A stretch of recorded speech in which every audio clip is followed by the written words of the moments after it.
Assalamualaikum warahmatullahi wabarakatuh. Salam sejahtera bagi kita semua. Perkenalkan, nama saya Mulani Jenny Lestari Tapobolon dengan NIM 20301010902006. Saya adalah mahasiswa S1 Prodi Kimia dari Universitas Palangkaraya. Kita akan membahas salah satu penyebab air tercemar, yakni logam berat.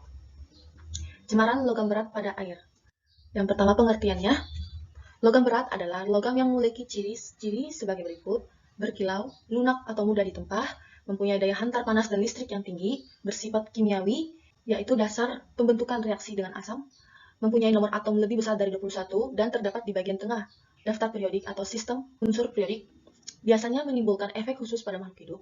Terakhir, memiliki densitas lebih besar dari 5 gram per cm kubik, terutama pada unsur seperti merkuri, nikel, timbal, seng, kadmium, dan lain-lain. Penyebab terjadinya pencemaran air akibat cemaran logam berat. Yang pertama, faktor alam, seperti logam yang dibebaskan dari proses kimiawi. Yang kedua, aktivitas gunung berapi atau hasil dari letusan gunung berapi.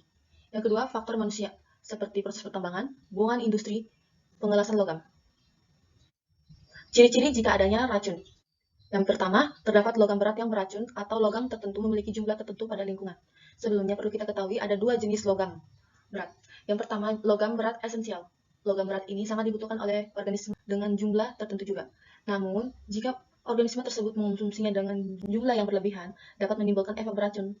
Contoh logam beratnya, seng, tembaga, besi, kobalt, mangan, nikel, dan sebagainya. Dalam tubuh masih belum diketahui manfaatnya, bahkan dapat bersifat racun, seperti merkuri, kadmium, timbal, kromium, dan sebagainya. Ciri-ciri selanjutnya adalah adanya zat terlarut dan endapan pada air. Air yang tercemar akan memiliki ciri berbau, memiliki derajat keasaman yang tinggi, memiliki rasa, berwarna, dan suhu air yang berubah. Air yang berbau terjadi karena terdapat zat polutan atau logam berat, sedangkan air yang baik adalah air yang tidak berbau. Air yang baik memiliki pH 7, dan jika lebih atau kurang dari itu, maka air telah tercemar. Air yang baik adalah air yang tidak berasa atau tawar, karena bila air yang memiliki rasa maka sudah tercemar. Air yang baik adalah air yang memiliki suhu lebih kecil dari suhu lingkungannya. Jadi jika kita menyentuh air, maka terasa dingin. Selanjutnya, akibat terjadi cemaran logam pada air. Ada dua dampaknya. Pertama, dampaknya ke lingkungan. Bila terdapat air yang tercemar logam berat, maka airnya akan menunjukkan perubahan warna, berbau, dan tidak memenuhi baku mutu yang telah ditetapkan. Sehingga makhluk hidup atau biota di dalam air yang di dalamnya, baik yang bergantung pada air tersebut juga, akan mengalami kekurangan gizi, bahkan kematian. Kedua, manusia. Bila kita mengonsumsi biota air yang tercemar akibat cemaran logam berat, atau kita mengonsumsinya, maka akan berakibat pada kesehatan kita. Karena kandungan dalam logam berat dalam tubuh kita akan memberikan dampak buruk, seperti kanker, menurunnya kemampuan motorik, dan lain-lain.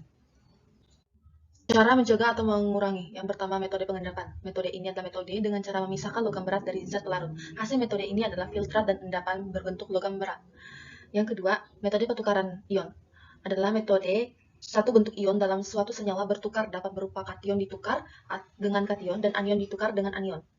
Yang ketiga, metode filtrasi membran adalah metode menggunakan membran alat pemisah atau filternya. Selanjutnya, metode reduksi elektrokimia dapat digunakan pada padatan tersuspensi perairan yang mengandung logam berat. Selanjutnya, metode pengurangan logam berat dengan cara adsorpsi. Metode ini dilakukan dengan cara menaikkan pH sehingga dapat mengubah logam berat yang telah terlarut menjadi logam berat yang tidak dapat larut. Selanjutnya, aplikasi kitosan dan selulosa sebagai adsorpsen logam berat. Kitosan larut asam dapat digunakan langsung pada perairan yang tercemar logam berat. Pemanfaatan kitosan sebagai adsorben dalam mengurangi cemaran logam berat pada produk perikanan harus melalui modifikasi terlebih dahulu menjadi kitosan yang larut dalam air, agar pemanfaatannya lebih luas dan tidak mengubah cita rasa dari produk tersebut. Adsorben yang berasal dari selulosa dapat dimodifikasi dengan cara langsung, yaitu melalui reaksi esterifikasi, halogenasi, dan oksidasi, atau bisa juga dengan menggunakan metode grafting. Limbah pengolahan rumput laut merupakan sumber selulosa yang cukup berlimpah di Indonesia. Keberhasilan dari metode ini bergantung pada pemilihan adsorben yang tepat dan kemampuan adsorben untuk menyerap logam berat. Sekian presentasi saya, kurang lebihnya mohon dimaafkan.